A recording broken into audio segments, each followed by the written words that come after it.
Nakakain ka na ba ng saging? Marahil ay oo. Ang dahon nito, nakatikim ka na ba? Marahil ay hindi pa nga, sapagkat hindi mo batid na maging ito ay maaaring mapakinabangan mo pa. Maliban sa gamit itong pambalot sa pagkain, ay hindi mo nga aakalaing, katulad ng bunga nito, ay marami rin itong benepisyong daladala. Subalit bago tayo magpatuloy, kung gusto mo ang ganitong mga topics, ay i-consider mo naman ang pag-subscribe para lagi kang updated sa aking mga bagong uploads.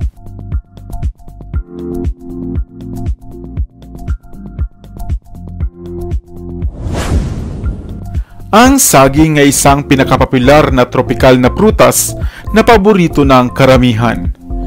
Ang prutas na ito ay nagtataglay nga ng mataas na energy content na kadalasang kasama sa diet ng mga athletes o mga manlalaro. Subalit hindi lahat sa atin ay nakababatid na ang dahon man ng banana o saging ay umaapaw din sa sustansya. Ang tuyo man o hilaw na dahon nito. Ang taglay nitong polyphenols ay isang mainam na antioxidants.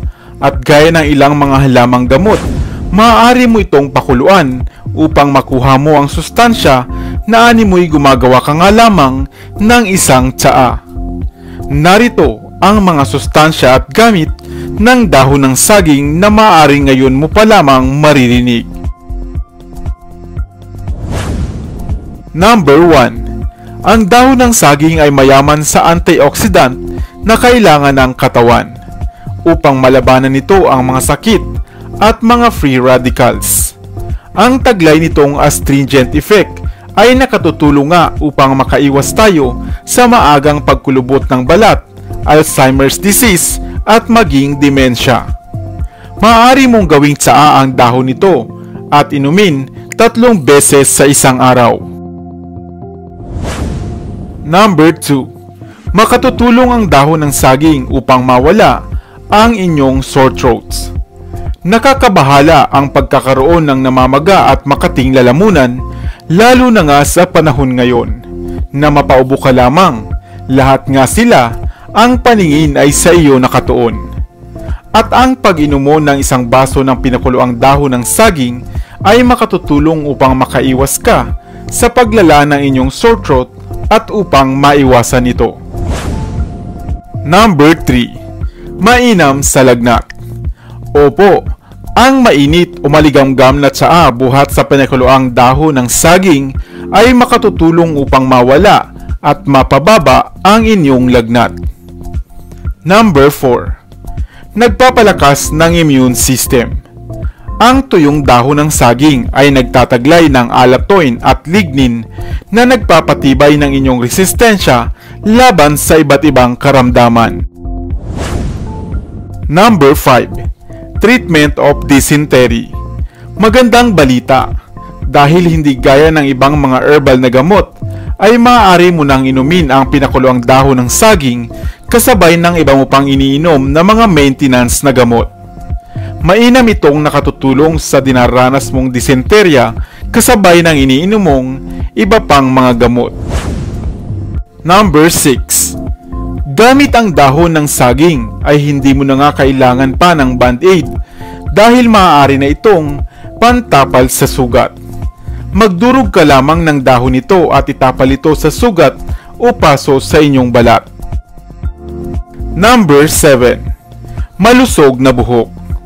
Kung makati ang inyong ulo at mayroon kayong balakubak o dandruff, makatutulong ang banana hair mask upang ito ay mawala. Bukod pa rito ay mapipigilan nito ang pagkakaroon mo ng mapuputing buhok at mapapanatili ang masigla at malusog na buhok. Number 8. Nakapagpapapayat ang dahon ng saging. Ang mga tradisyonal na spa ay gumagamit nga ng dahon ng saging sa kanilang mga weight loss program at ito ay pinaniniwalaang napaka-epektibo. Maaari mo itong gawin sa 2 pamamaraan. Una, ang dinurog na dahon ay ilagay sa mga bahagi ng katawan katulad ng braso at bewang. Pangalawa naman ay ang pagtatapal nito matapos painitan sa apoy sa bahagi ng katawan, sa loob nga ng 1 hanggang 2 oras. At pagkatapos ng gawin ito ay maaari ka pang uminom ng tsaa buhat din sa dahon ng banana. Subalit bukod pa sa ating mga benepisyong nabanggit, ay maaari mo pang gamitin ang dahon ng saging sa ibang mga bagay. Ito ay maaari mong gamiting pambalot ng mga pagkain sapagkat ito ay magbibigay ng masarap na halimuyak. Ginagamit din itong sapin sa mga buffet o mga boodle fight, balot sa mga prutas at garnish sa mga pagkain. Kung kaya naman ay talagang napaka-useful ng dahon ng saging. Ikaw, mayroon ka pa bang ibang alam na gamit nito sa inyong lugar? Sana ay may bago kang natutunan sa videong ito. Iwan ka naman ng comment sa comment section sa ibaba. I-like at i-share mo na rin para naman sa kaalaman ng iba.